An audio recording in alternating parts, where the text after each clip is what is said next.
No, your mind makes a problem far bigger than it actually is. How did this learning manifest, let's say, in the next phase of your life? You don't cry over what you don't have. Sure. You have so much. Sure. Let's build on that. Yeah.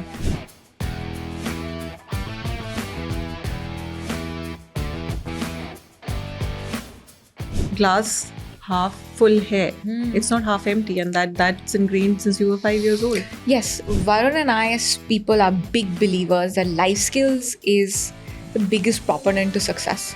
What does mindfulness mean to you, Pooja? Marriage is not always 50-50, right? Right now I'm in the phase where he's actually pulling 90 and I'm pulling 10, right? If the unstoppable is beyond gender and boxes and labels, how would you like to define it for us in this season?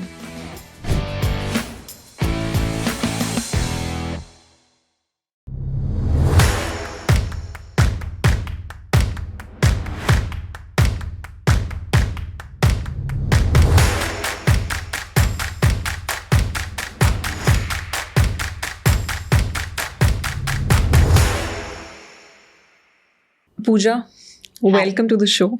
So this is my manifestation, which has come true because somewhere in the back of my mind, I always felt that you should be part of this couch. Oh, how lovely. Talk to us and talk to our audience. And I think today all that has come true. Thank you for that. From the outside, I find your story fascinating. I find it very close to what we think Unstoppable Spirit is all about, which is not really putting it under labels or boxes. It's been thriving and it's been really growing.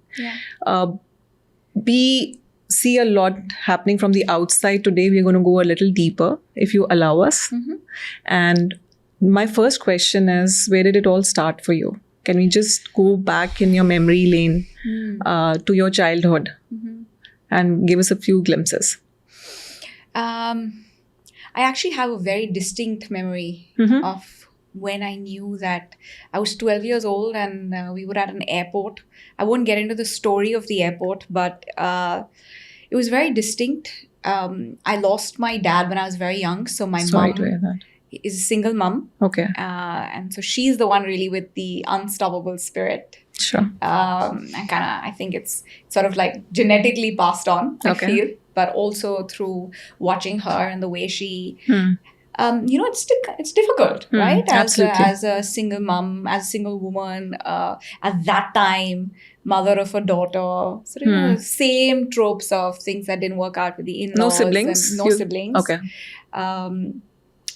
And she worked 2-3 jobs to send me to the best school in Pune. Yeah. And, she sort of made sure that foundationally, I got what I needed to succeed in the world. Because she told me when I was very young that you have nobody.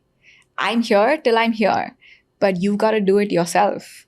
And that was kind of ingrained in my head. I remember I was in grade 1. I remember that distinctly, and my mom and I were in our bedroom and she was telling me that.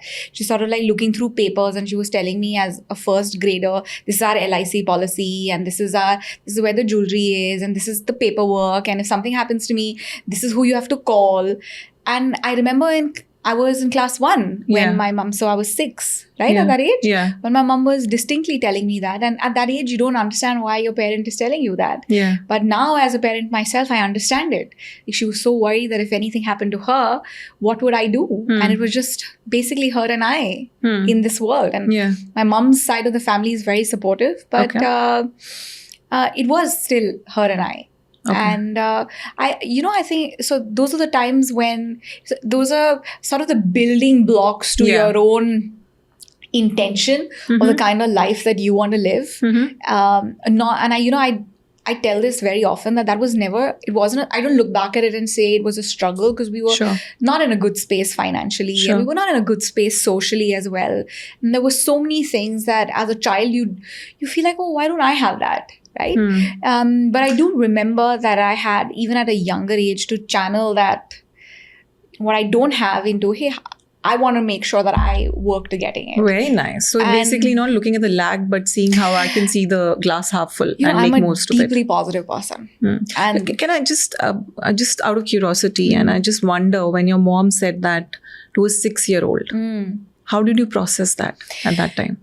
When you're in an environment where your mom is constantly prepping you to basically be able to take on the world on your own, because she's so fearful that if anything happens to her, I should be prepared to handle the world. So it was part of our everyday. I would come home from school, I would open the door on my own. When you were 5 and 6, I can't even imagine my daughter doing that. Right? I would open the door on my own. I would stand on a stool, make my own cheese sandwich on the gas. And those are not, can't even imagine our children doing that today, right? It's not possible that I would put my house keys inside my child's bag and get her to come and open the door on her own and then come and cook her own snack. She has a battalion of people who are going to pick her up. Absolutely. And then, so it's unimaginable that when I look back at it, that's how my mother was really prepping me. Making you empowered and independent, or did you realize these words at that time? No, of course not. You don't realize those words at that age, right? But I feel like, those are a building is built with many bricks, right? And those are the bricks, those are the building blocks of what would become the future Pooja. Just the fabric. This is the fabric of life. And my mother never ever said, we don't have this. Beautiful. She was very clear about, this is what we have. This is what I'm capable of doing. I'm going to make sure that I give you that. If you want anything more, you work towards it. Build on it. Right. You work towards it. She said, dal aur chawal main khila dungi. Cheese sandwich chahiye, to kaam karna. You should get your mom, yeah. Right? She's an amazing, by the way. Amazing. She's not English educated. Okay. But today, if you speak with her, she'll put anybody to shame. Her vocabulary, the way she's so well read, she knows, I think, everything about everything in the world. There is not a topic that she won't be able to talk to you about. And that's the kind of person that she is. So life was never about deprivation. It was more about reality. This is what it is. You're not going to sit and cry about it. Oh God, I can't go on that holiday because my other friends are going on it. Sure. That's not something you but cry about. But it's also the energy she was giving to you, right? Because as mothers now, you and I understand our moods reflect on our child. They have a rub off, right? They are sensitive. They'll soak in all the energy. So is it safe to say today, when we look at Pooja, Pooja is the mom inside Pooja, and also what you built on top of it? Definitely. We always carry a little bit of our parents in us. So that's for sure. My mom says this, and I give her full credit for that. She says that what Pooja is today has very little to do with me. She says that. Okay. She says that I provided her what I needed to as a parent. Everything else is on her. Yeah. And I keep telling her there's a lot of what you did that made me who I am today, right? Yeah. Today, my mom lives in the next building. She's part of my everyday. I just had breakfast with her and came. She helps Varun and I raise our kids. So she's a third parent in this equation, which is amazing. She gets to do a lot of the things that she couldn't do with me, with my children, which, I see this warm, happy, relaxed grandparent with my kids. And with me, I knew that she had so much going on. She was doing these 3 jobs, obviously financial pressure, social pressure, and all of that. But she has this it was this nonchalant sort of attitude towards life, which is, you don't cry over what you don't have. Sure. You have so much. Sure. Let's build on that. Yeah. Right? And that has always been her attitude. And I think that, I'm pretty confident that's what stayed with me. So that was the foundation. That was a great learning to take ahead in life. Yeah, so very clearly it's something that I talk about all the time. How did it manifest? How did this learning manifest, let's say, in the next phase of your life? And I remember that when I was just about to be a teenager, I was telling you about that, I was at an airport. It was one of the first few flights that I had taken. And, we had a financial problem and we were stuck at the airport. And something had happened and I had to get ourselves on a flight. And my mom was, not feeling too well. And we were in that state. And I remember speaking with a lot of grown-ups from different airlines and trying to get myself and my mother on the plane back to India. And we were visiting family and it had not gone very well. Okay. So it was a very uncomfortable situation. My mom was not in a good state. Okay. And I had to figure out to find a way. We didn't have money, and we had these, at that time you used to have those, you had a booking. Yeah. You didn't have a confirmed seat. Yes. You used to have those, Yes. you have a booking, but you don't have a confirmed reserved, seat. but not confirmed or whatever. So we were on one of those, and we couldn't get on that flight, and I had to find a way to get us on another airline.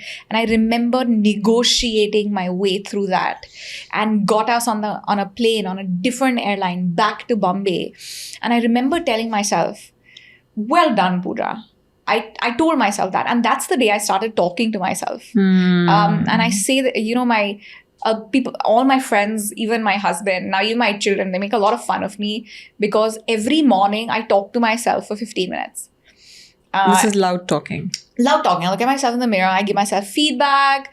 I tell myself good things that I want to work on, things that I'm nervous about, things that I want to prep for. I'm very honest with myself. Self-awareness is something that was important for me. It's always a journey. I don't think that I'm at a Yoda state yet, but it's a practice. So it's a practice that I do. Yeah. So I remember at that age telling myself, hey, well done. And you did this and you got to take control of your life. And by the age of when I was 15, I was getting out of class 10. I told my mom I don't want to work I don't want to study anymore. I want to go and work. And for an Indian mother to say in those days. Yeah, those days. Like, how can you not go to college? Yeah. You're like, how can you not do that? Yeah. Right? And I was like, I just need you to give me 1 year. And yet again, I negotiated with my mother and I told her that, look, I want to take control of my life. And the sooner I do it, the better. I was terrible in school.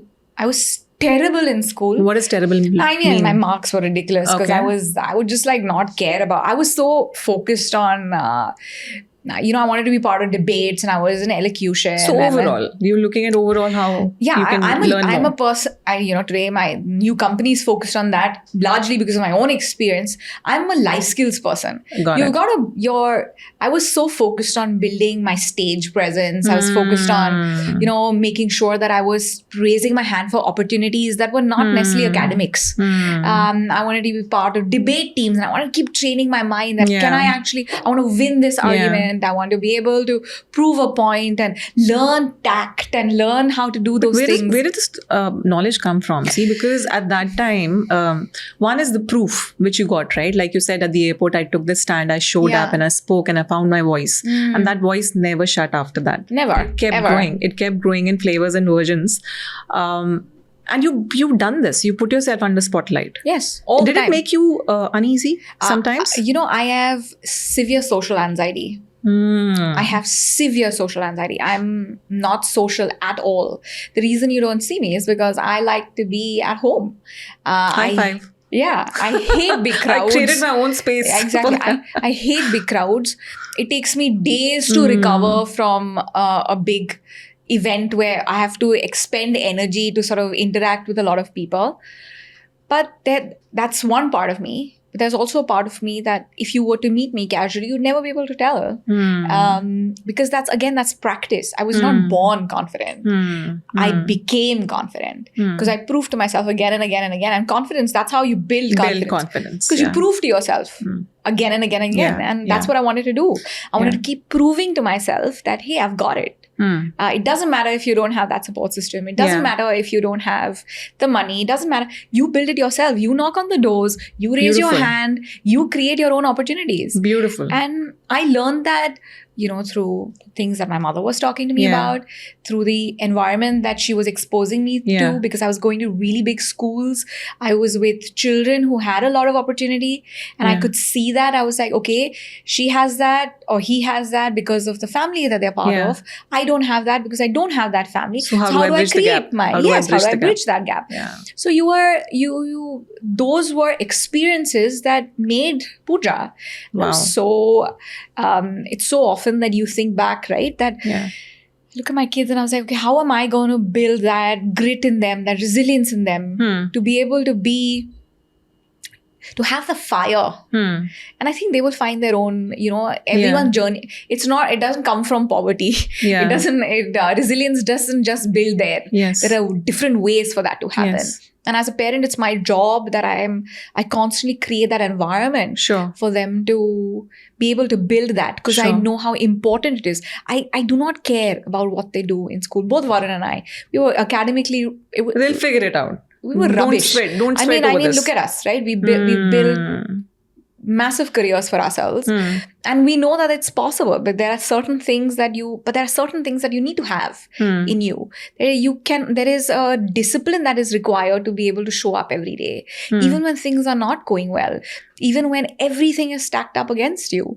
You have just got to show up. So it's almost like what a mom did. She showed by example.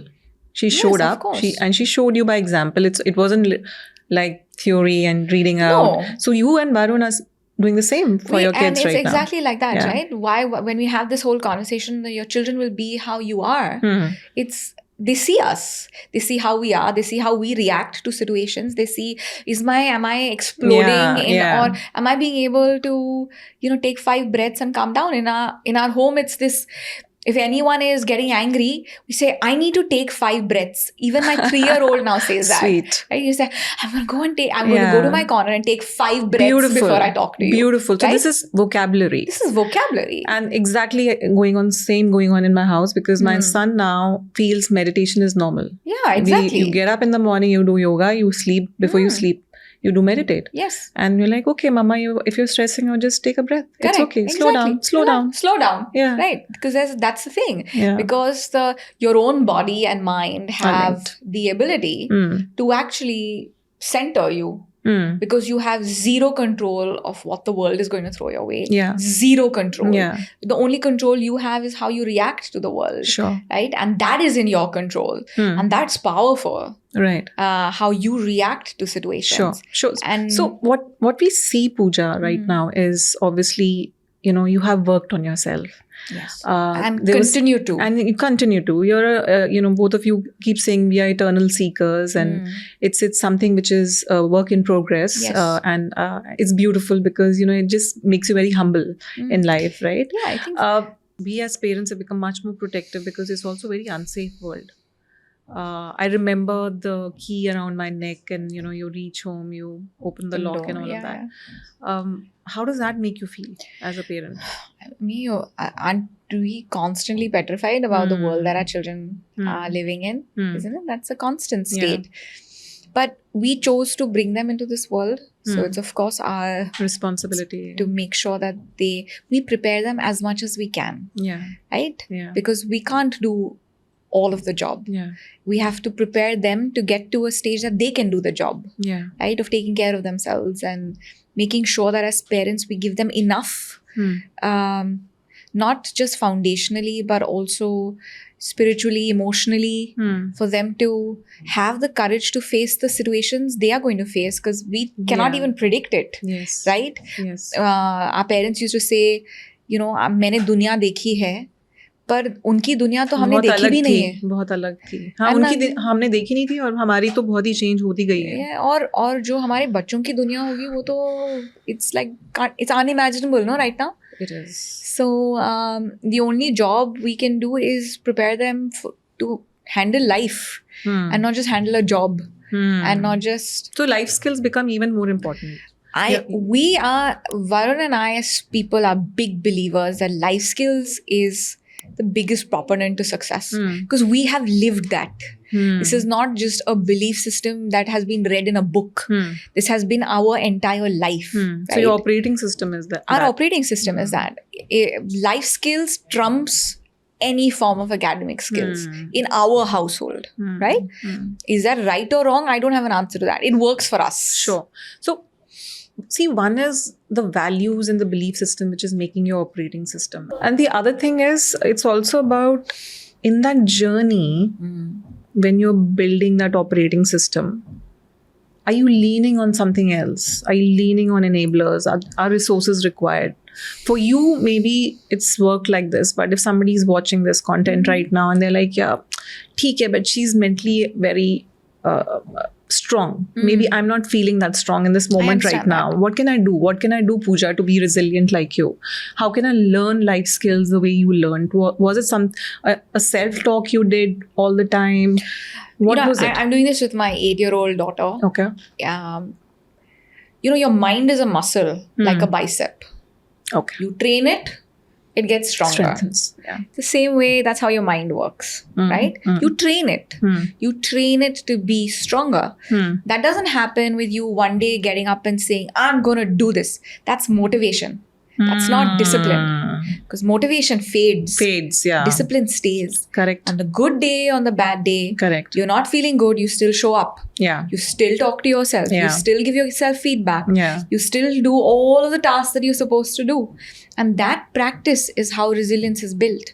It's not something that you get up and say, hey, I'm going to be resilient today. That's obviously a great start. Yes. Right? You need that. Yeah. To get up and believe that, okay, I'm going to do it. Yeah. But if it fades tomorrow, what will you do? You still have to tell yourself, I will be resilient today as well. Even if I don't feel it, I'm still going to do those tasks. And then you wake up the next day and you're feeling even more depleted. But you still tell yourself, I'm going to do this. I'm going to be resilient. And I can do only what I can control. That's very important. So one is that fact. Yeah. The second other factor, which is, again, it all goes back to the mind. Your mind makes a problem far bigger than it actually That's is. true. Right? Yeah. As people who've lived a certain amount, you realize that. In your 20s or when you're younger, that problem is really, really big. Very right? big, yeah. But actually, when you look back at it, was it that big? It wasn't. Right? I made a big deal out of it in my head, of the 1,000 conversations that I was having in my mind about that. But it's also to be able to recognize, okay, I'm harming my mind. I'm harming myself. Yeah. If you have the ability to cut off and say, this is the problem, this is actually what the problem is. It's not greater than this. It is not yet lesser than this. This is the problem. And this is what I have to attack. Right? Yeah. And not allow your brain to cook up 1,000 other stories around it. That is another very important factor. I know that through training, I have trained myself to be able to cut off. Because it still happens to me. Just talk a bit more about this when you say training. Being recognizing, right? It's So recognizing. being aware. Like, for example, you and I have an argument. Yeah. You and I are best friends. Yeah. We have an argument. And now I take that argument home. How dare she say that to me? How could she speak to me like that? Her tone was terrible. Yeah. She definitely doesn't understand me. Yeah. Or, you have a problem at work and your colleague or your boss or your investor sort of says something to you that deeply upsets you. You have to recognize that that person is operating with the knowledge, experience that they have, and you have to operate with what you have, right? Correct. You also have to be honest. Did I mess this up? Yeah. How much of this accountability rests with me? Yeah. You have to be able to be honest. If the accountability rests with you, you go and apologize, or you know what you have to do Yeah. to be able to make it okay. Sure. If you are able to truly tell yourself, hey, the accountability doesn't rest with me, Yeah. right? Then you know what you have to do. Yeah. Now, either you have the courage to go and speak to your friend or speak to your colleague or speak to your boss or speak to your investor. These are the things that I would like Understood. for you to do differently. So a lot of reflection is happening. That is critical to a lot life. of reflection. Yes. And I think, from what's happening in the brain is the prefrontal cortex and the limbic brain and the reptilian brain. Yeah. So what I hear is a lot of your prefrontal cortex is something which you have built the muscle power with, and you're doing a lot of self-coaching and self-reflection All the time. for it not to let you affect and bring your mind down to the limbic Yes. or reptilian, right? Absolutely. Beautiful, yeah. And that Very is nice. and that takes practice. And I'm doing that with my 8-year-old today. She comes home and she tells me about, as 8-year-olds do, they have their own social problems. Absolutely. And they have their own friend thing. Yeah. And they have their own thing that happened with their educator, or what happened. Now, they didn't win that medal. Yeah. Or she didn't get selected in that, for that play. Those are their problems, which Correct. are big problems to them. Correct. And those are big challenges. And those are also great life moments. Exactly, to Teaching learn moments, from, right? yeah. And to be able to recognize that. I learned that much later in life. where I was like, that was a teaching moment. That was a learning moment. My God, I handled that really well. Yeah. I actually say that to my daughter. Her name is Leia, and I tell her, Leia, you handled that really well. Beautiful. But you did not handle that well, and this is my observation on why I think you didn't handle it well.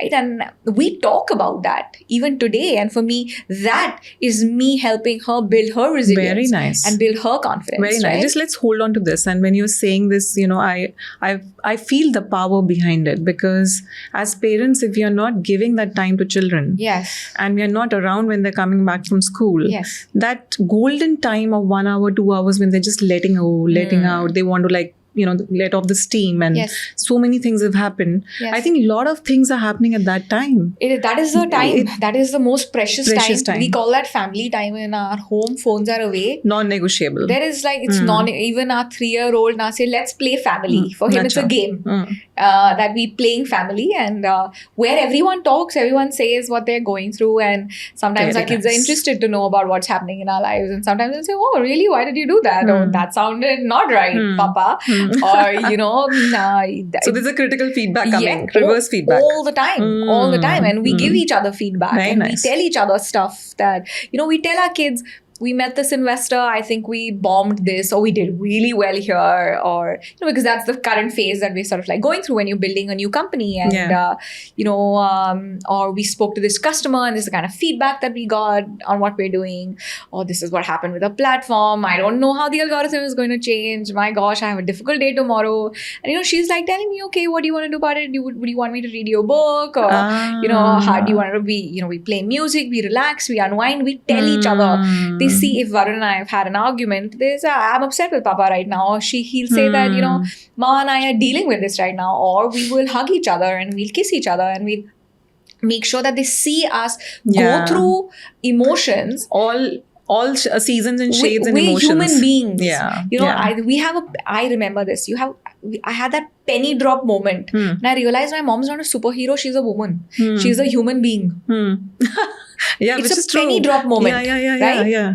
I was like, I remember that distinctly. Yeah. For me, my mother's my superhero. Yes. She is today even. Yes. Right? But when you're growing up and you see your mother vulnerable for the first time, because they were trained to hide it. They were trained to tell that everything is okay. Yeah. No, everything's okay. You just focus on your studies. Yeah. I'll manage everything else. Right? Yeah. And then when I saw her vulnerable, you were like, oh my God. And you never learned those skills because you never saw your parents exposing that part of themselves. Yeah. And my mom today, she says, today I'm being able to share what I'm actually feeling. So nice. Yeah. Because that's what happens in the house. I push her. Sometimes she gets very irritated with me, but I still push her. And now my mom's so open, and she recognizes the power of being able to actually get it off your chest. Just get it off your chest. Share. Be just authentic. Just be comfortable. Be authentic, right? Yeah. And be comfortable. And she's always said actually that she gives people a few chances, and then she's really pushed the wall, she kind of erupts then. And now she's realized that maybe I just need to say it.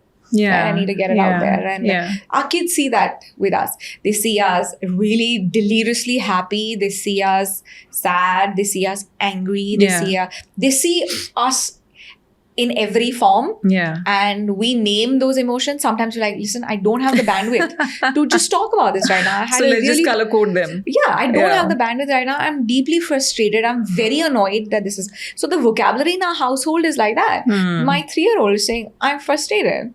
It's okay. Yeah. It's okay. Fine. It's okay to express. You have, even in that tiny body, you have big feelings. Yeah. So my son says, this is the red line and this is the blue line. Correct, I'm like, okay, I'm learning the Gen Alpha language. Yeah. Just going back to the muscle, training the muscle, right? The mind muscle. Yeah. That was a very interesting point because, they also say that youngsters or kids don't have developed prefrontal cortex, which is the rational brain or the logical brain, right? Yes. And when you are exposing them to how you are taking decisions, how you'll resolve, or listening to them when they come back from school and then sort of giving them one shabashi on their back, you did well. Yeah. You're actually helping them develop that muscle. Absolutely. And which wasn't happening to the previous generation as much. Yeah. And we're very mindful of that. As parents. And I want you to know, we're not perfect parents, right? We have our own share of things that we get right and we don't get right. Sure. Right? I'm pretty sure that our children will have a ton to talk to their therapists about us, right? I am very aware of that. Sure. But you do your best, like as our parents did. They did their best. But I do believe that we have the advantage of awareness. We have so much more knowledge and so much more awareness about just childhood development and the impact of childhood in adulthood. Yeah. It's really our generation that speaks about that very openly. Yeah. I don't think our parents thought about that, oh, this is because of this is what happened to me in my childhood, which is why I react this way. I don't think they had that, they were never told these things. Because it was just given. It was like, just given. aapne jo karna hai, karo, and that's it. The instructions came and they executed. Right. But right now, this generation is all about process. If you look at IB, the way the education is, I find that very, very, very fascinating. It's a great time to be in school right now. Man, I just want to go back. It's the best time to be in school. Sometimes when I look at my children's books, I mean, they don't even get books home. Or when, I see what they're learning in school and the logic with which she sort of communicates. It's all in conversation, because I just don't see that my son has to sit and learn something, because he's learning on the go. Exactly. It's not like his knowledge is everywhere. Yes. He was learning about force the other last unit. And everything is force around him then. Yes. Then he starts looking at, the pressure, the force, and, in that's amazing, sports. Right? That's amazing. Yeah, that's the way to learn. And, so as I said, it's not like we're perfect parents, but I do believe the one thing that I give both Varun and I credit to is that we're mindful. We understand the impact of our actions on our children, because, we recognize the action of our parents on us. All of the amazing stuff and some not so amazing stuff as well, right? And we're mindful of that. And as I said, there are things that we perhaps are not getting right, which our children will talk to us about when they are much younger. You're WIP, so it's okay, work in progress. Exactly. And what does mindfulness mean to you, Pooja? It's not we're not seeking happiness. Okay. Because I'm happy right now having a conversation with you. Right? Yes. It's not this eternal thing that one has to achieve. It's not nirvana. It's in the everyday. It's like I felt great when I woke up this morning and I had a great run, and I was I had a cup of coffee with my partner, and I'm coming and speaking to an old colleague, and we're getting to have a relaxed conversation. That's joy. I look for that in my everyday, and this is not again something that I'm just saying on a podcast. This is important, and I want people, as they're listening to it, because I learned that this is not something that I knew from the beginning. Okay. I always thought that when I achieve this, I will be happy. Okay. When I get this, I will be happy. And then you get it. And then you achieve it. And then you realize that the happiness lasts for like 3 seconds, right? Then you got to get back to work, and you got to get back to doing what you say. It's over. So it's not that moment. It's actually the journey. It's the everyday. Correct. That builds it up. And honestly, I only realized that at 35. And Varun and I talk about that a lot. We didn't know this in our 20s. Yes. Because while we were building our last company, and we were hustling, and we were making sure that we put everything into it, as one does. That was happiness at that time. That was happiness. That's what you were chasing. And that's the definition changed. Yeah. And then you actually got that exit, and then you got that big job. Now what? And then you made that big house, and okay, nice, lovely. I never take it for granted. It was amazing. Yeah. But I look back at it, hey, I should have been happier those years when and not operate with the level of pressure that I was operating with to make this one moment happen. That one moment was important. I do not take that for granted. Sure. But it makes you recognize that while you work towards those goals, which are the fabric of what make you a human being, because you're working towards something. You have passion and something that's driving you. But it's the everyday. It's so not it's a state just a of goal. mind. It's a journey. It's a state of mind. It's a state, and it's an intentionality. Okay. It is. That's what it is. I intentionally choose that I will see happiness in being able to sit with you. But that's your operating system, because when you said that glass half full hair, it's not half empty, and that's ingrained since you were 5 years old. Yes, it is. Yeah. And I do believe that it does not need to only start. If I was lucky, I'll say that my life circumstances actually built that's really giving me the benefits as a 40-year-old.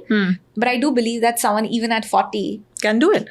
100%. Can do it. Yeah. Because your brain is a muscle. Yeah. You exercise your muscle every day and the muscle gets stronger. Absolutely. It's as simple as that. Absolutely. Right? So almost when you're talking, like it goes back to the time when I started meditating, right? This was in mid-20s. And I just felt like, yeah, आज मजा आ रहा है, आज मजा नहीं आ रहा, आज मजा आ रहा है, आज मजा नहीं आ रहा. But वो first time I did it, इतना मजा आया था, so I made like a pact कि I'm not going to leave this ever in my life. It's given me so much. And now that's the muscle I have worked on continuously for decades and decades, irrespective of मजा आ रहा है कि नहीं आ रहा है. And then science backed it. Yeah. Recently, right? 5 to 7, 10 years ago, science started backing it. Yeah, brain में कुछ हो रहा है. All your good hormones are, all fancy reels which you see now. Yeah. I was experiencing all of that happening in the brain, and suddenly you, before meditation and post meditation, and same example, if you take to, let's say your child is learning a sports, they will not enjoy it every day when they're practicing, right? At the net. You just have to keep doing it. Yeah. Keep doing it. And that's discipline. That's discipline. Yeah. Right. It's not motivation. It's not motivation. And like my daughter is, today she's playing the piano very well. But when she started out, we had to push her. Yeah. Like, let's do it, Leah. Come on. This is going to be fun for you. I promise you it's going to be fun for you. And then eventually I kind of put my hands up and I said, look, I'm not going to force you to take on something that you don't want to do. You choose. You choose a sport. You choose a musical instrument. You choose some recreational activity. We don't overschedule our kids' lives. They come from school, they play, they have fun. But if you choose to do something, then you do it well because that's your choice. Yeah. And by doing it well, it's not about let's go and win an award. No, that's it's not the about point. Showing up. It's showing up. Show up. Yeah. Right? And it's about also the happiness and what you're feeling inside and what's the journey, what's the state of mind. And today she, at the age of 8, she's every weekend when, she wakes up early and she just plays the piano and that's what we wake up to. Yeah. Beautiful. And she's she doing loves it on her now. own. Now she loves it. She does it on her own. We've moved from this being a class to this being something that become a part of Leah. Beautiful. And I have so many such examples that intentionality and discipline is really all you need to be able to unlock joys in life. And when you say intentionality and discipline, that goes back also when you were looking at, putting companies together, selling it off, expanding, moving from one industry to the other. Can you tell us a bit about that as well? Of course. As a human being, it's all you, right? All you, yeah. Right? Yeah. What you, it doesn't change. It doesn't change. I work well.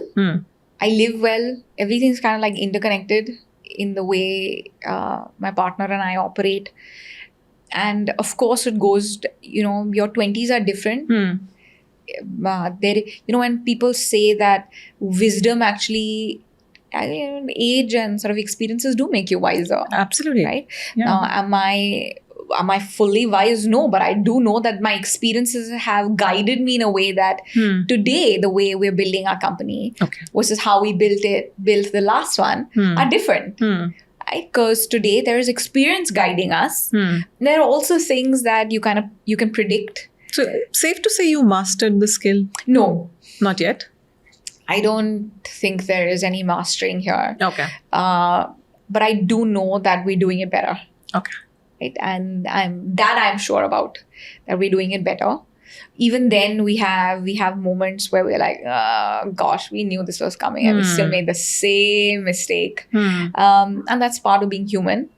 But we're definitely doing it better than the last one. Okay. Yeah. Okay. So EMoMee is what it is now. Yes. Tell us about it. So EMoMee is, as you can tell from the life that I've lived, life skills is very wholesome. Is central to who we are as individuals. And when we exited our last company, by then I'd had our boy, my second child, and he's 3 years now. Now he's 3, and we were actually on a holiday, and I was like, I think we have more to give because we had exited our last. We had luckily a wonderful exit, and then we stayed on for a few years.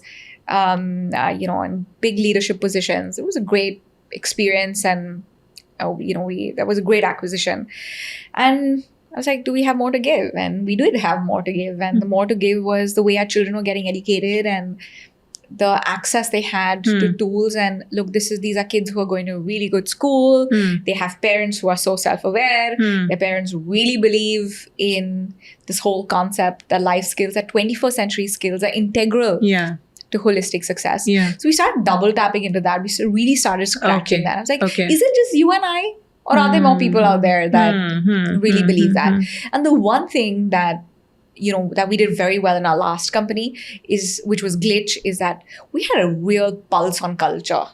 Right? And that's why we at that time, right? That's why we excelled, because we had a pulse on culture. We could walk into a meeting, speak to the CEO of a brand and say that this is what we'd be able to do differently and be able to really have business impact, right? I do remember vividly about Glitch. And now that everything has become culture, they just double tap into that. How did you guys manage to do that at that time? We're so inquisitive as people. And that's where it comes, right? You're inquisitive. You're interested. And that's the thing. You're interested to know what's really happening there. You're interested to scratch the surface and inquisitive to know, how do I go under that? Right? Upar se idea to sab se aa jayega, right? How do you just go under that? How do you go into the fabric of... So Steinpage of data insights wasn't really a big deal. You guys went in that direction. That is what really... and we didn't do this through fancy systems and through... It was just, let's just double down. Got it. Get a pulse on, and then obviously eventually we built our own system of how we would collect data and how we would represent it, etc. as planning teams do. But when it started out, it was just out of sheer curiosity. Beautiful. And that's what drove us. And that's the same thing that's why we were successful at Glitch. And that's why we found whatever we have with EMoMee so far, which is, it's not even been a year totally, right? Yeah. So what is the vision of EMoMee? Like, if you were to put in one line. EMoMee is about, it's 21st century life skills for young kids. Okay. Right? That's what it is. It's big skills for little ones, teaching kids what they don't learn in school. Okay. And we do that. And the best way to teach our child is through entertainment. Okay. And it's through play, and it's through learning. And how do we sort of disguise learning as fun? And if you remember, the biggest things as children, we learned so much from, Mowgli and Popeye and Tom and Jerry. And we learned so much from characters, right? Yes. Even like Popeye taught us to eat palak, to eat spinach, right? And correct. Tom and Jerry taught us about friendship in the most quirky way. And Mowgli taught us about differences and about family, right? And in the internet, YouTube culture, we just became about nursery rhymes. Correct. That is what was getting made. Yeah. Coco melon. Yeah, how do we go beyond that? And that's where it started. So EMoMee is actually a micro story universe. Okay. And every day we post one micro story on our channel. Okay. And the whole vision of EMoMee is screen, stage, and shop. Okay. We start with screen, we build IP, and we have 3 characters, Emo and me. Okay. This is animated? This is animated, which we do completely ourselves, and we own the IP. Okay. In April this year, we were 1,000 subscribers because we just started sort of posting earlier that year. And by August, we had reached 1 million subscribers. Amazing. And today we're 1.5 million subscribers. Wonderful. And what we're doing along the way is, as we build our IP, we also build our shop, which is a series of products that teach children essential life skills. Very smart. So what we're working on right now is making our marketing self-sufficient and free. By the time our products come out, our marketing will our content will be paying for itself. Correct. Through YouTube monetization, through everything.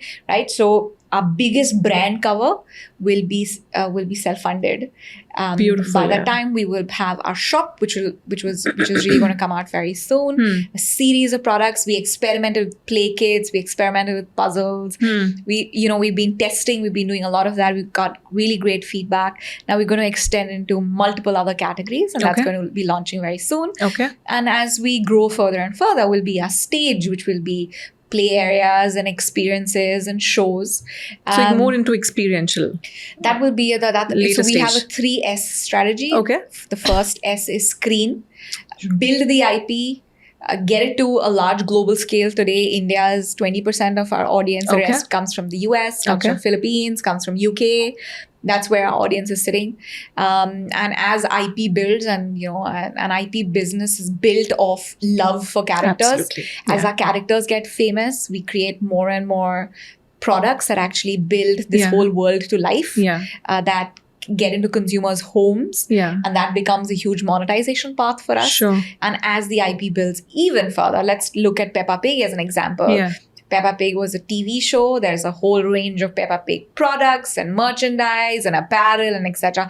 And they have Peppa Pig theme parks. Right? And that's the path that we're actually building with EMoMee. Beautiful. Very nice. When you were just talking about the character and you said that it's not only India, it's also outside. So your cultural insights are coming into play? Yes, of course. Because आप Indian context में कुछ बनाओगे तो Philippines, they're called EMoMee. They can be from any part of the world. They have different skin tones. They have different kind of hair. And today, the way and again, because we understand how to tap into culture, we have the mechanism to understand not just Indian culture, but tap into different countries and different cultural nuances. You are also playing around with the language. Voices, languages, got it. All of that tonality. And AI is really the backbone of it, right? It allows us to sort of do that in a really large manner without So your tech is YouTube for this? We will eventually. The thing is that the choices for a business are always many when IP is at the center, right? It'll really depend on which part of the string sort of blows up first. But we're very sure that as screen grows, in India, the next step for us is going to be Shop and a series of products that come out from the house of EMoMee that will teach a child a life skill. Nice. Right? And the shoppable is all clickable now, right? So beautiful, I think. So that's really what will happen. We retail off EMoMee.com, but soon we will be in a lot of QuickCom. We will be on Amazon. We will be in other retail stores as well. So that's the plan over the next 3 months. If I need to buy a birthday gift for my son's friend, just go to EMoMee.com. Just go there and get my stuff. And 24 hours? Yeah, I mean, if you're in Bombay, we'll deliver it in 24 hours. Okay. And what kind of stuff is available? We have games and puzzles, and we have books, and all of them are designed to teach either a social skill, or how to teach a child to be patient, or how to be confident, or how to read a mood, or how to learn good habits. We've everything that we do on our YouTube channel, on our content, which is our marketing funnel, and it's our top of funnel, that's what translates itself into products. So today there are games, toys and games that are on our shop, but soon there will also be back to school, there will be apparel, there will be that entire range. So it's all thematic, seasonal, it'll keep evolving as the kids all. When you're talking about specific shoppable products. Now, there is an insight leading to that as well? 100%. Okay. Right? So, and there are collaborators who are working on this with you? Yes. Okay. Educators, and we really went deep. So this is going into schools eventually? At the moment we're B2C. And I think we will be B2C for a very long time because they're character first. But schools always play a part of it. A lot of schools have already bought our play kits. They're part of Montessori schools. They're using it as learning tools. As part of the app. Yes, learning tools and teaching tools. They're already part of it. Very nice. And tech will become a play for us. When that comes in our journey is subjective to, we will do this very strategically. Okay. The step one is to make our marketing absolutely free. I don't want to build a brand of performance marketing. I don't want to build it off advertising. It has to be built off trust and love. And if a parent loves and trusts EMoMee, because we create a safe ecosystem for their children, because everything that will come on the EMoMee's YouTube channel will teach your child something. You can't escape a screen, and we don't make for children under 3, by the way. Okay. So if you're under 3, you should not have an iPad. Not watch it. And you can still watch it because it's very safe, but we don't recommend it. Our children didn't. My son has not had an iPad till he was 3 years old. He still doesn't have an iPad. We give him, but watching cartoons is fun. It was what we used to do as children, right? So we don't take that away from them. So it's about creating meaningful cartoons. I was coming to the meaningful part, like when you're creating this content, and this content is, you said parents will push it. Yes. It still sounds like, beta discovery dekho. No. So I'll explain.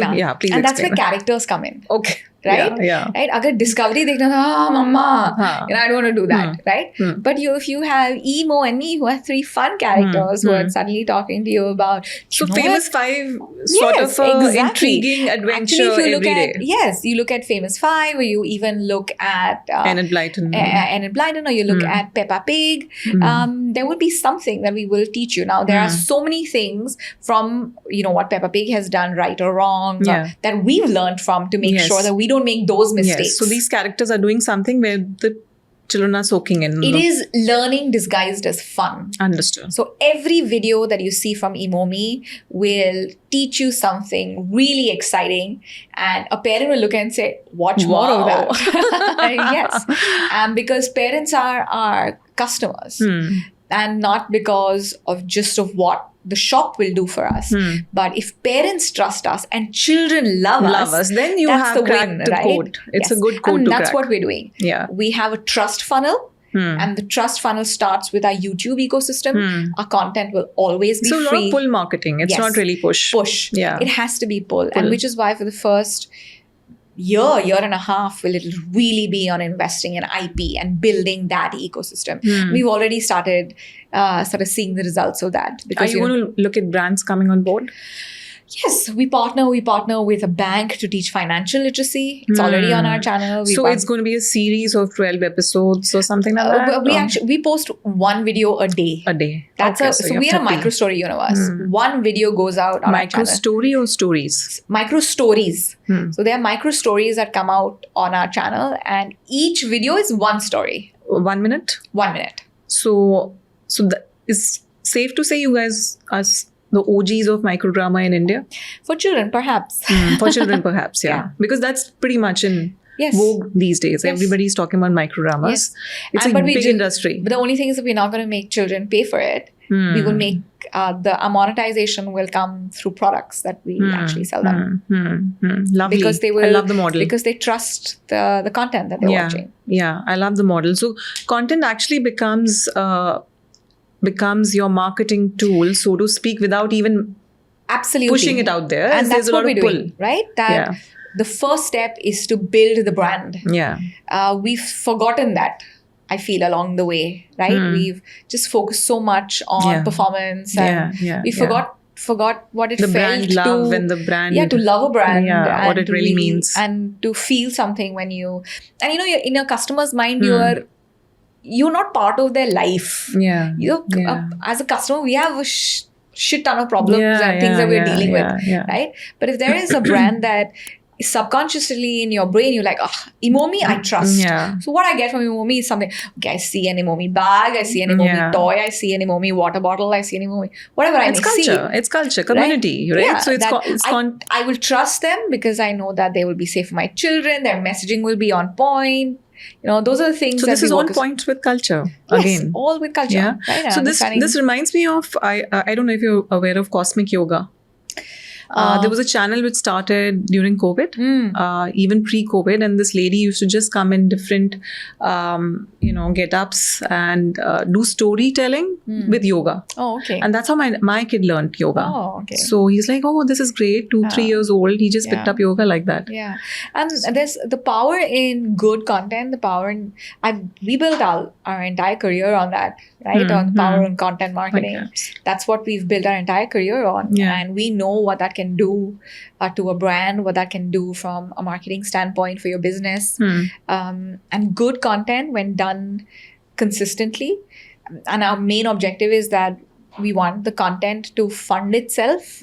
And very soon we will get to that stage, breaking point where the content will fund itself. Lovely. The whole team. Lovely. And this is high quality animation. This is not stuff that... Is it okay to show some content within the show? Of course, absolutely. Okay. Please go onto our YouTube channel, send you some videos. Please show them. They're great quality stuff and we're really proud of it. we get that feedback from customers all around the world who are writing into us, who, as I said, a large part of our subscriptions. Do you have parents' testimonials? Yes, just so many. Send it across, Pooja. So many. Where, they just love what they're watching and how it's impacting their kids and how they're learning social skills and in a way that is fun for them. Not sitting in like, okay, this is how you say, this is how you do that, right? We've taken away the boring stuff and we've made it really fun. But we've double tapped on what we believe children are going to need. When was the last time we were taught about financial literacy? My 6-year-old, when she was 6, she had her first bank. And in that bank, she divided what she's going to save, what she's going to spend, what she's going to share. Now, obviously, that came from who we are as our household. But she understands the business. So she said, okay, I have this much money. Now I'm going to invest it in having my first lemonade stall. And Mama and Papa, you give me this much money. And then whatever I make is mine and I will buy this out of it. I was like, but what about my investment? She said, but I'm your daughter. So you're just giving it to me, right? So she's kind of like, that's how she talks to us. Where she's working towards, she wants this one watch because, there are no phones, obviously, that we give our kids. She wants this one talking watch. And I was like, you just do not need that in your life at all. And she's like, no, I want to prove to you why I need it because I want to stay connected with some of my friends that you are okay with. And I was like, no, that's not. It's too. But that she's negotiating with us of how she's going to work towards it, and she has money in her bank, and she keeps going and counting. If Nani is giving her some money, on Diwali, or Dadi is sending her something, she kind of like putting it in those little sections. And she also has like a whole envelope of stuff that she's going to share with people and donate it. So and she understands that. It's fair to say that EMoMee, if a Discovery or a National Geographic would have reimagined the future skills required by students, they could have launched a channel like this almost. Yes, I think so. Right? Because this is what's required. It's not really about prescriptive knowledge anymore. It's about how it's going to help me when I get up today. When I woke up today morning, how this knowledge is going to be applicable in my life. Yes, and we teach about health. We were not taught about the importance of health, of exercise. We did PE class, right? Which was like drudgery. But you wouldn't have the importance of keeping your heart active or the importance of being able to run, all that does to your mood and the impact that it has on it. What I like about what you're saying, Pooja, honestly, is because there's so much of influx of information and stimulus in front of our kids. You guys have just taken the noise out and you added so much more meaning to what you're giving to kids now through this. And that's the reason we exist. That everything that comes out of the house of EMoMee unlocks a life skill in a child. And through consistent interaction, this child is going to be able to have conversations and be able to look inwards and do so much and be prepared for life and not just for work. And that's why we exist, that, these 21st century skills prepare children for life and not just work, because that's what we were prepared for. Bade hoke kya banoge? Right? And I mean, Doctor banoge, engineer exactly, right? Like if I asked my daughter that what do you want to be? And I still do. Like, what are you interested in something that you want to be? She's like, Mom, I'm too young. Exactly. The same response I got. And my son is like, I don't think I'm going to do college. I might just start. I just want to perform on stage. I want to be a singer. There you go. I'm like, okay. What are you doing about it then? Exactly. So the world is so different for them. Very different. Lovely. The more I'm talking about this topic, EMoMee, and your new venture, I'm just feeling you are giving the right fodder for future unstoppable spirits to survive and thrive in this world, where we have very confused ourselves how the future is going to look like. There's a lot of fear and scare with AI and whatnot is going on, the VUCA 3.0, 4.0, which is facing, staring into our faces. You creating this space, which is very nice. And congratulations to you and Varun. Thank you. For having invested time. I mean, obviously it's business for you, but I think the way parents and kids will see is going to be from a very different perspective. That's the reason we wake up to do this. There is a lot more to talk and share and discuss, Pooja, but I know the time is limited. But we won't let you go before we ask you something called Quick Bites on our show. What does unstoppable mean to you in one line? Being disciplined, showing up every day through ups, downs, everything. One lesson that broke you open but built you stronger. So many. Actually, I think this happened when I was much younger. And, parents used to say, your family says, "Log kya kahenge?" Right? Do you remember that? Yeah. Because I wanted to do something as a girl. And I remember, my father's side of the family saying, "What are..." And I just remember telling that, wo mere baare mein soch bhi nahi rahe hain. No one's thinking about you. Everyone has their own thing in life. And that freedom that nobody is thinking about you. Nobody is talking about you. Nobody, because everyone has their own shit to deal with. Right? And that freedom of not having the pressure of what people think about you, to be able to just be who you truly are, I think was liberating. It's very liberating. The best advice you ignored and you're glad you did that. I think the best advice perhaps was that you have to go to college because that is so important, and how are you going to get jobs and who's going to give you a job? But every company from the Times of India to Unilever to JWT to WPP, they all gave me jobs, and I sat in big leadership positions without really having sat in a classroom after class 10. So I'm so happy I didn't do it. Okay. At this point, I also want to ask about seat at the table, which I completely missed earlier, but you want to talk about it? Yeah. I mean, it's something that I do privately. It's a way in which that I'm able to support and invest in businesses, primarily for women and communities and founders that don't really get invested in, but have good ideas. Okay. So it's something that I do privately, where there are people who reach out to us, who reach out to me via LinkedIn. So it's not a very organized way, but it's more of it's almost like a little thing that I've created so that I can put it into a system. And I'm a person like that. I like there to be the reason for me to do this is because it fits in that. Okay.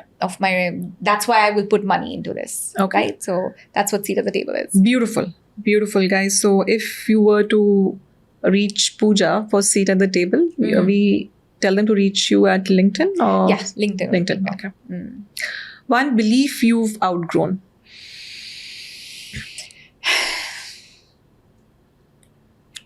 Pretty sure there are a few. I think that, as a younger person, you believe that you have to always wear the cape. That you've got to always be the superhero.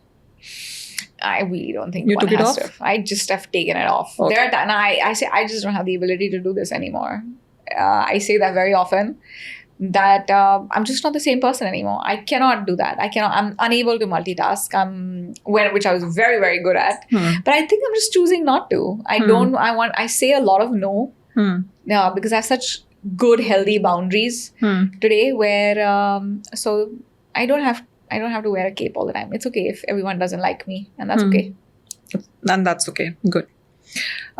Describe leadership as a feeling, not a title.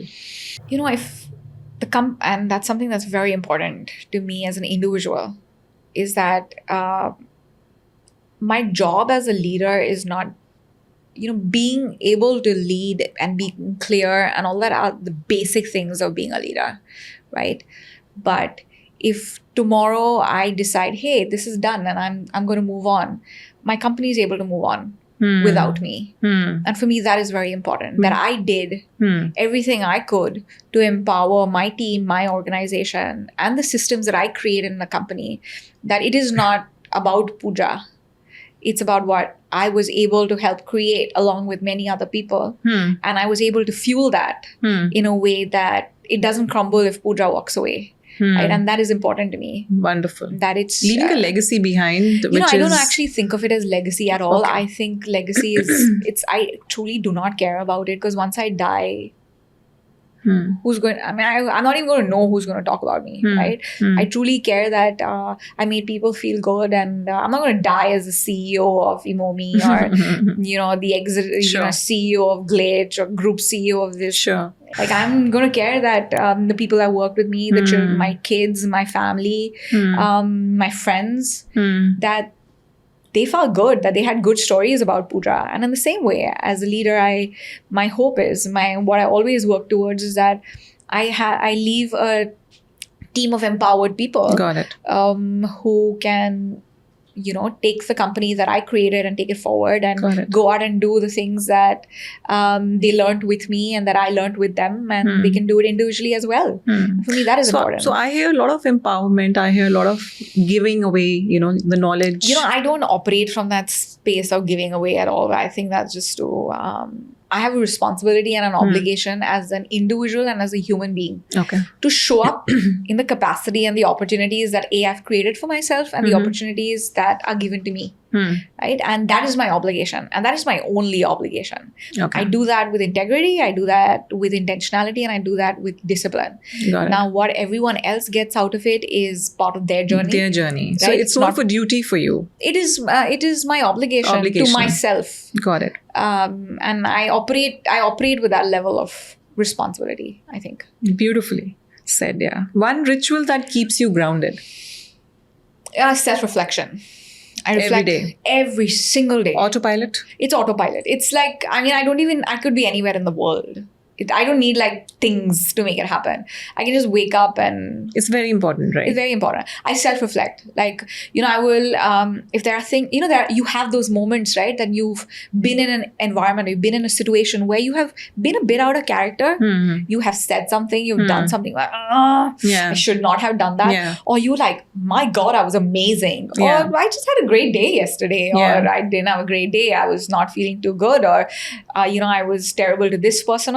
I know I made this person feel good, or I didn't show up for this, or I did show up for that. And, the understanding of the way I used my energy the previous day, what that fed me, and what I must learn from, that is very important to me.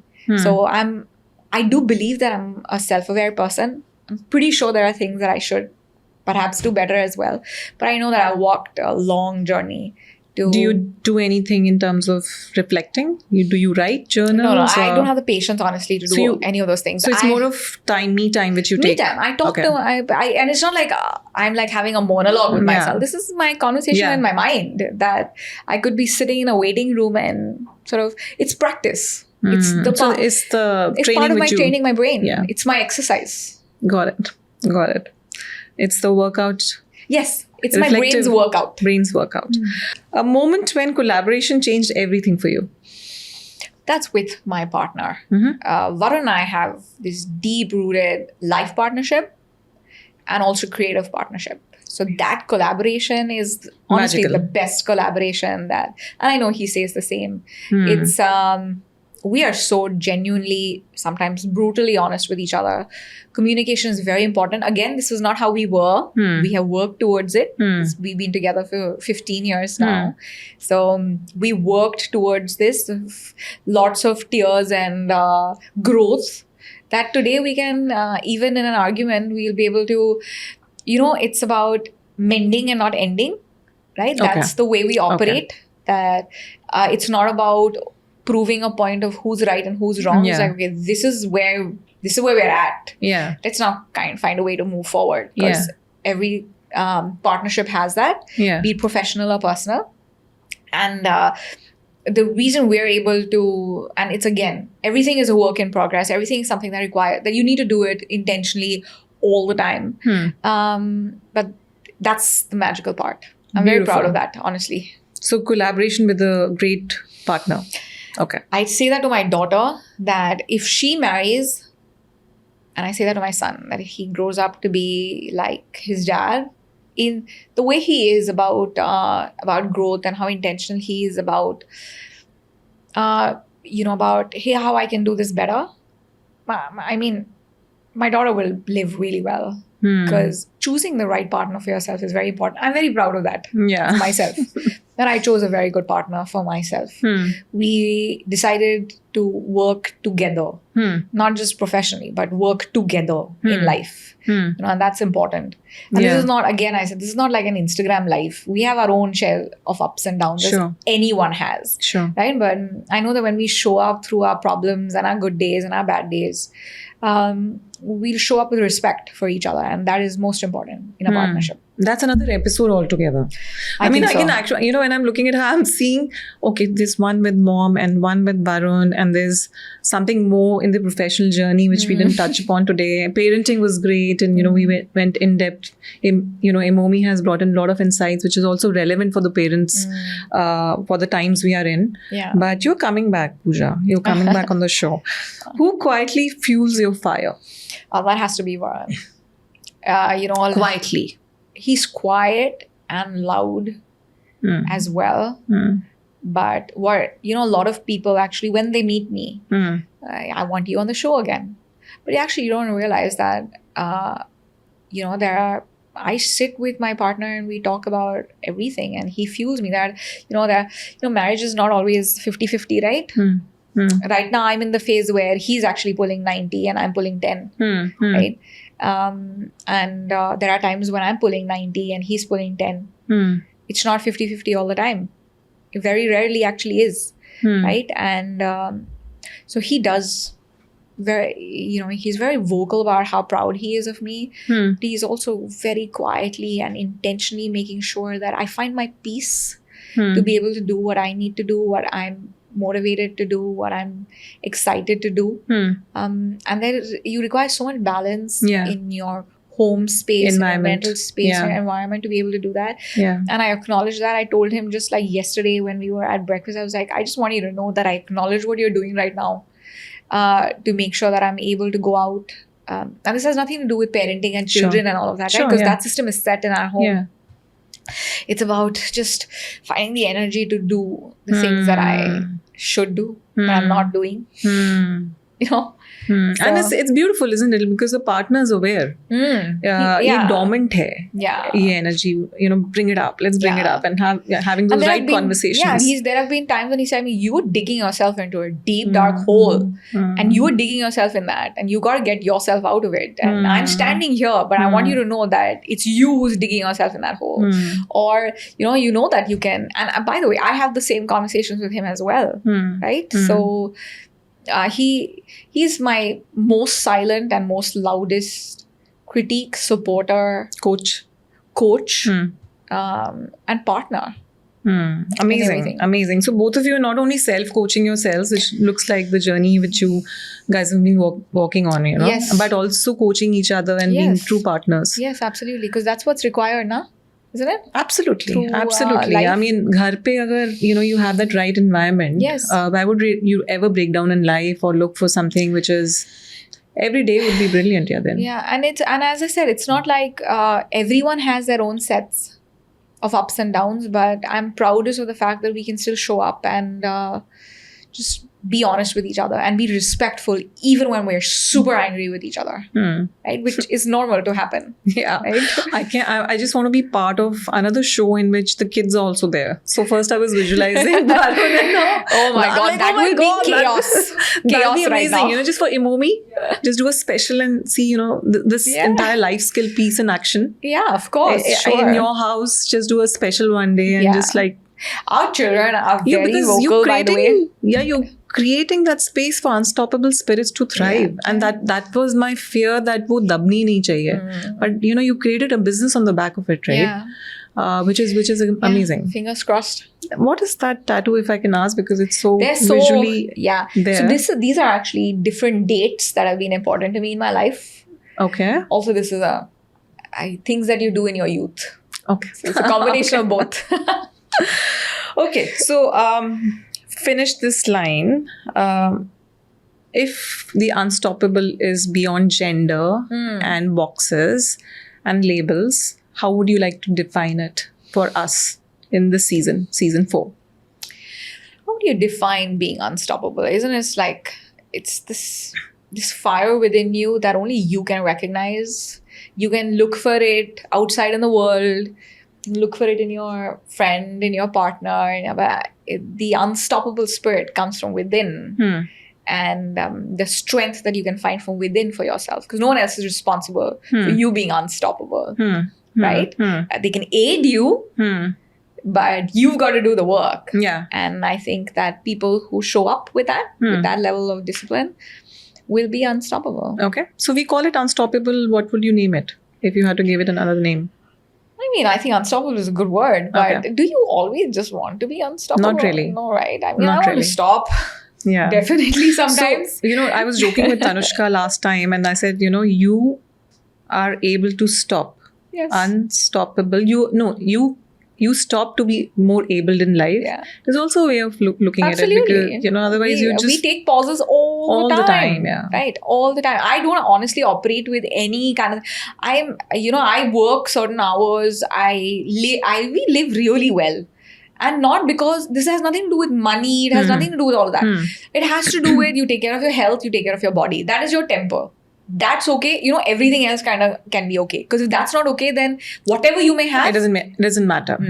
So step one is like taking care of yourself. And to be able to take care of yourself, you have to understand your body's signals. If you can actually run at 5,000 kilometers per hour, do it. Do it. If that channels you, do it. Yeah. But if you need to run at 5 kilometers per hour, only your body can signal that to you. Yeah. And recognizing yourself and forgetting about the noise of what is expected out of you and what the internet tells you to be, or what entrepreneurs need to be, or how leadership needs to be, or how parents need to be, or how women need to be. All of that, that noise has to be there. You have to listen to yourself. What works for you? You do you. And in our home, we have this. Leah belongs to Leah, Varun belongs to Varun, Pooja belongs to Pooja, Veda belongs to Veda. We do what we need to do for ourselves, and we teach each other. As parents, as adults, obviously we recognize that and we understand that. But our kids also, hey, Leah belongs to Leah, and today Leah doesn't feel like doing this. So she won't. Right? I think it's also fostering a culture of being self-aware. Yeah, but self-awareness is critical. And then reflecting again, because you're also bouncing off with the world and catching onto a lot of energies. And then you come back and you say, okay, this is my safe space. Now let me reflect upon this. Yes. And then once you've reflected, you're completely working on your operating system and fine-tuning and then going back in the world. And that's how I'm talking about you. Yes. What I've seen, what you've shared on this episode with us. Actually, you've analyzed that perfectly because we are social creatures. Energy is part of our ecosystem. Correct. Right? And you absorb energy.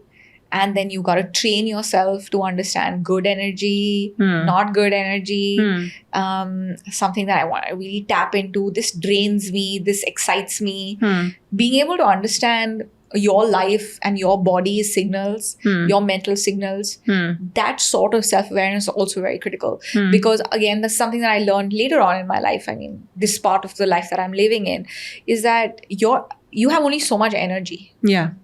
Time is a different aspect altogether, right? Yeah. But energy is also, and some people charge your energy, or some things charge your energy. Yes.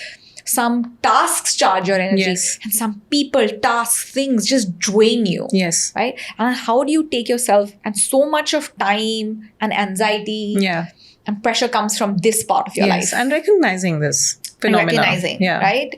And saying and choosing and building an ability to be able to choose, to be able to say, right? And that's the purpose of life. That's so that if you work, why do you work? Why do you make the money? Do you make money to buy things? I make money so that I can choose to say no to all of this. Right? I'm very clear about that. Varun's very clear about that. I don't make money to buy materialistic. I love them. I want to buy great, fun, fancy things. Yeah. But the biggest thing so I have control over my time. I have control over who I spend it with, how I spend it, and I have the ability to say, no, I don't want to do this. I don't want to be part of this. I will walk away because it does not work for me. Yeah. Right? And I choose this. Yeah. Which excites me and fuels me. Beautiful. I mean, I'm completely getting lost in the conversation and I see myself drifting away because you're opening up portals after portals of amazing journey you've had, Pooja. And I can feel the depth you have brought in. today. Thank you for that. course. You've Thank you been for so having present and so here and now, and I can feel that. Oh, thank you. But we'll have to bring this to an end, unfortunately. But having said that, it was a wonderful conversation. Yeah, likewise. Thank you. Thank you Yeah. for making me dig back into memory lanes, which you don't do all the time. But I really enjoyed speaking with you. You've created a wonderful platform. So thanks for that. Thank you I'd so love to much. be back. Thank you so much.